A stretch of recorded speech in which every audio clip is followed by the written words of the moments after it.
Jésus ressuscite le fils de la veuve de Naïm. Pour nous, cela semble extraordinaire, mais pour les gens de la Bible, cela ne l'était pas autant que ça. En effet, il y a dans l'Ancien Testament deux résurrections exactement semblables, l'une du fils de la veuve de Sarepta par Élie et une autre par son successeur Élisée, du fils de la Sunamite. Et il faut donc comparer ces deux résurrections. Cela veut dire que si Jésus fait le même miracle que celui qui avait été fait par Élie et Élisée, c'est qu'il se présente lui-même comme un grand prophète. C'est-à-dire que de nouveau, Dieu parle, Dieu envoie son esprit et de nouveau il y a un prophète possible qui est Jésus. Maintenant, il y a des différences entre ces deux résurrections de l'Ancien Testament et celle du Nouveau qui sont tout à fait notables. La première, c'est la simplicité du processus.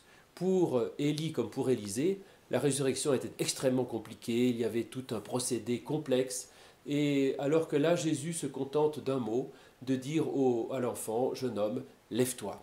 Et donc nous n'avons plus besoin de tous ces rites, de toutes ces complications, simplement la pureté et la puissance de la parole de Dieu permet de faire des merveilles. Et l'autre chose remarquable, c'est que tant la veuve de Sarepta que la Sunamite dans l'Ancien Testament étaient des femmes remarquables. Elles avaient fait preuve de foi, de générosité, de conviction, alors que là, la veuve de Naïm, on ne sait rien sur elle. Elle n'a aucune foi exprimée, elle n'a aucun mérite, et Jésus la guérit simplement parce qu'elle est dans la détresse. Et dans le même évangile de Luc, juste avant, Jésus guérit aussi un enfant, peut-être même qu'il le ressuscite, le fils du centurion. Et à ce moment-là, il dit à ce centurion qu'il avait une foi extraordinaire. Et souvent, Jésus dit qu'il guérit les gens parce que leur foi est grande. Là, il n'y a aucune foi. Simplement, Jésus voit la détresse de cette femme et il la guérit parce qu'il a pitié d'elle. Et c'est donc l'expression la plus radicale qui soit de la grâce absolue. Dieu nous sauve par grâce, Dieu nous sauve parce qu'il nous aime, parce qu'il voit notre détresse, et certainement pas ni par nos mérites, ni même par les mérites de notre foi.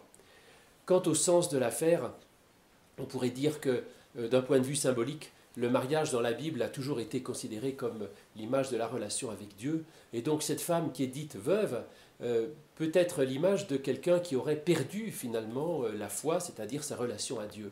Et du coup, ayant perdu sa relation à Dieu, elle se trouve sans enfant, c'est-à-dire sans descendance, sa vie devient stérile, incapable de transmettre quoi que ce soit.